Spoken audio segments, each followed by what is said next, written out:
Hi Taurus, welcome to your retrograde reading. The retrograde starts now.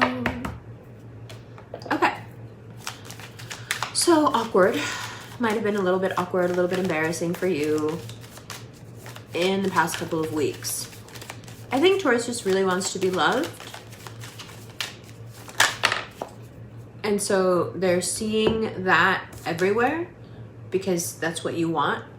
And if you extended that opportunity to someone like, hey, would you like to be together? Or do you think you're interested? Or do you think you could be interested? And they have brutally rebuffed you, don't worry. It's the astrology. It's the planets. Why do the planets want to make you feel awkward? Better question. Why do the planets insist on making you feel awkward? Well,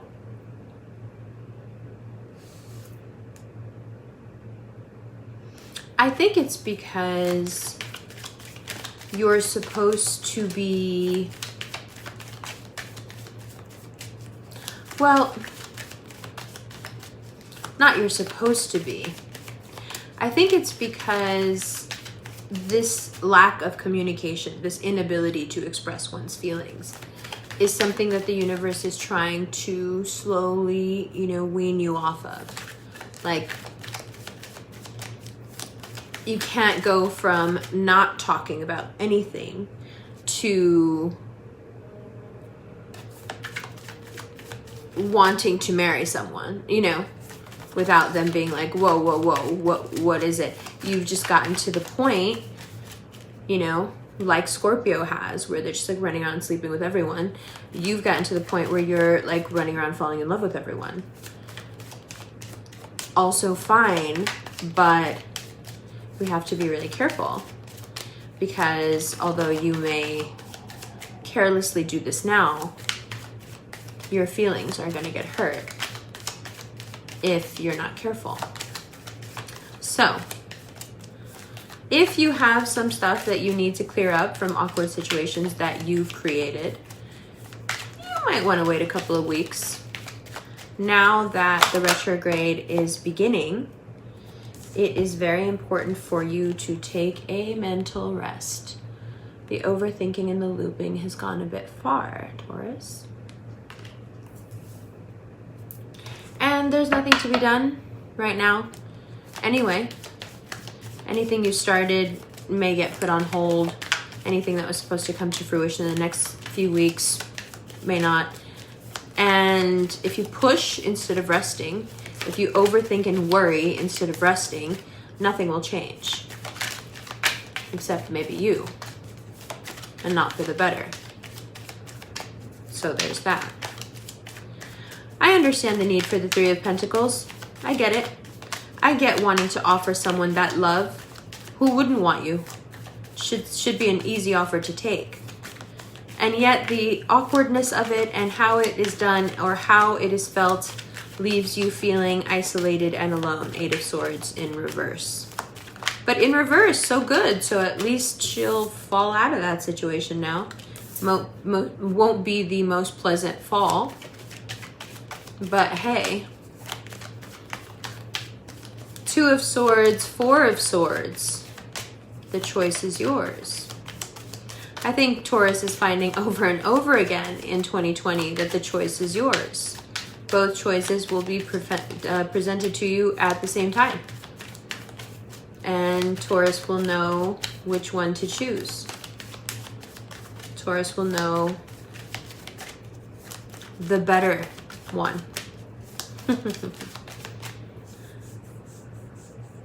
Now, you have a chance to, if you want to go back to school, start from the bottom, work your way up in whatever new field, school, whatever, religion, whatever you're looking at. It's a good idea. It's a good idea to start again. And starting from the bottom doesn't really mean anything anyway. It's all just a start. So, you find yourself out there. The Page of Wands is also about talking about your feelings. Sorry, I got cut off so abruptly. I have some notes here that I wanted to look at. If you can't figure out if you love someone or if you're in love with someone, don't drag them along. If you feel like someone can't figure out whether or not you're a good option, stop letting yourself be dragged along. If you feel that an established partner that you've had for a long time is somehow wanting you to, be submissive to them or wanting you to kind of grovel for them, no. Just because you make things awkward sometimes, especially in the next few weeks, doesn't mean you need to do that. You need to pick a new direction and walk down that path and have it be something that is very personal, very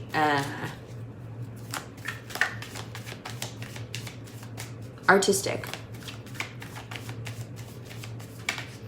Now you can keep doing whatever you do and still do that, but it's important to start using that creativity. It's important to have a channel for all these different frustrations and angers that you have. In terms of work, you feel isolated, you feel like you want to go home, you feel like you have a home that you could go to, but you're not there. It's all very frustrating, especially for a bull. When all you really want to do is sit down somewhere and do the work. Fear not. Good things are coming. Just a little more patience and you'll see that it's all right there for you. Yeah. You're being asked to just be really patient because the reward will be so big. Beautiful.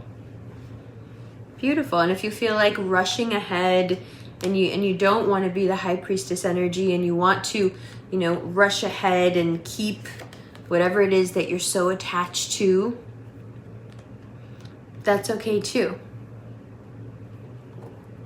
Then you'll just have more lessons to learn before you can move forward, but that's okay too. Should we look at these? Love you. Hi Taurus, welcome to the second part of your reading. So it's the night before I leave for Jamaica and the vibe is so homey. Today I had some interesting discussions about my Vedic chart, and that's probably the most asked question on the channel. Do I listen to the Western? Do I listen to the Vedic? So today I had a conversation about my Vedic chart and I realized why I couldn't finish the Taurus reading until I had that conversation. It turns out that the fixed nature of my Taurus sun and my Leo moon in Vedic astrology creates quite a unique energy that's very, very, very headstrong. But where the bull becomes shy and often is only the center of things when it is being sacrificed, the lion is quite used to the spotlight and demands it in some ways. And I suppose this is why the Taurus reading is sometimes, and I guess most times, pretty late.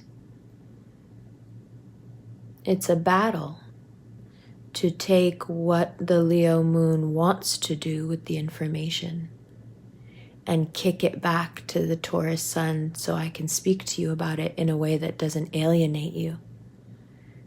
And by alienate, I don't mean that you would get angry. I mean that you would just go back in your shell.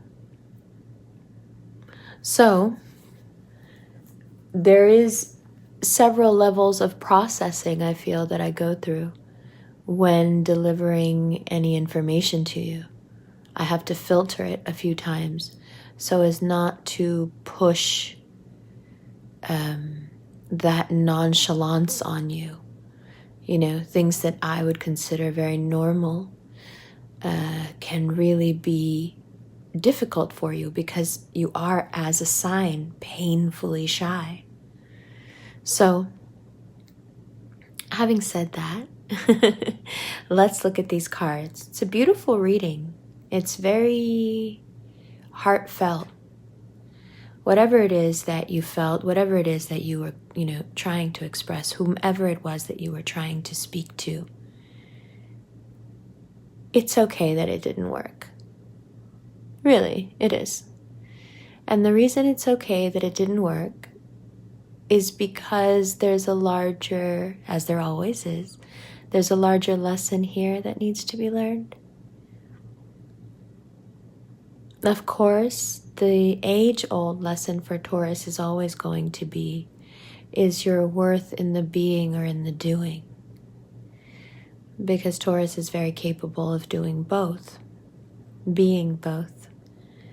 But often we find that you are pushed into a place where you are made to do and keep doing, when it is very much your nature to balance that with just being.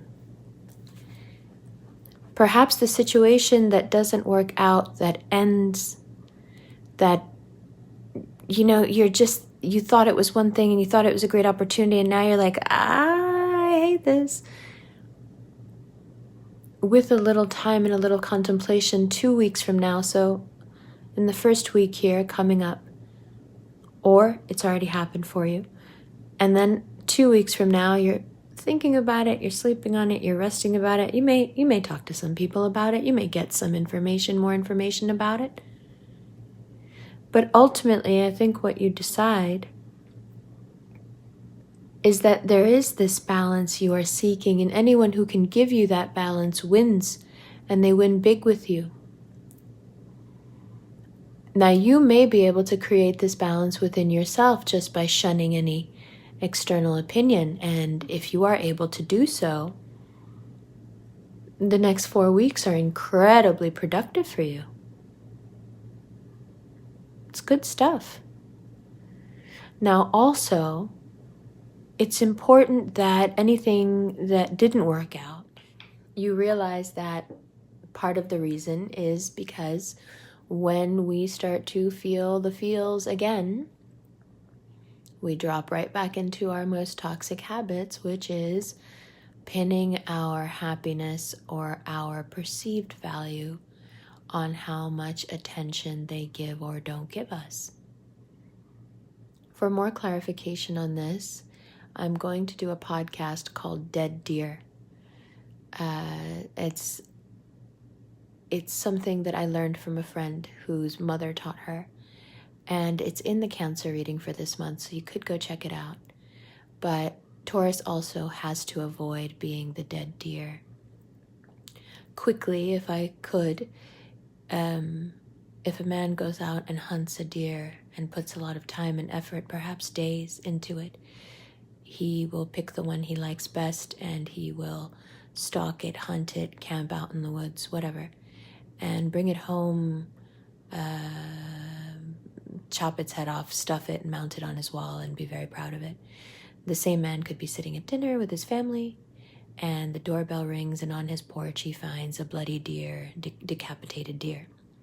No matter how much he is impressed by the deer, because it is the same deer, so obviously he was impressed by it enough that he wanted to track it and kill it.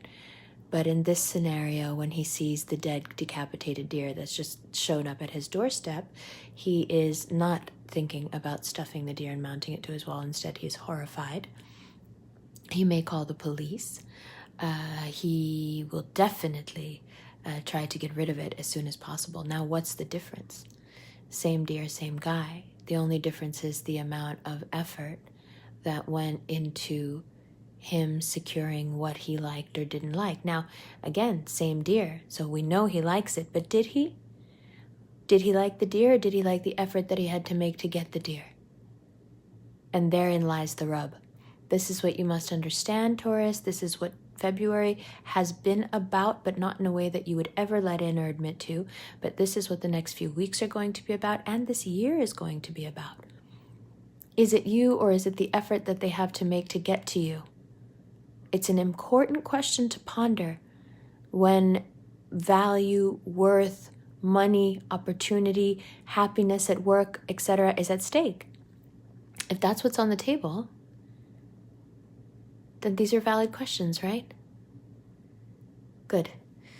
Let's ask those questions in the extended right now. Shout out Finesse Your Claws at Wild Oleander in Brooklyn for the amazing, amazing Negril nails. Check her out on Instagram at Finesse Your Claws, at Wild Oleander, Bushwick, Brooklyn. I couldn't be happier. Love you guys. See you in the extended right now. Tickets for London and the podcast link and Revolution Rings link. Everything is below. Love you.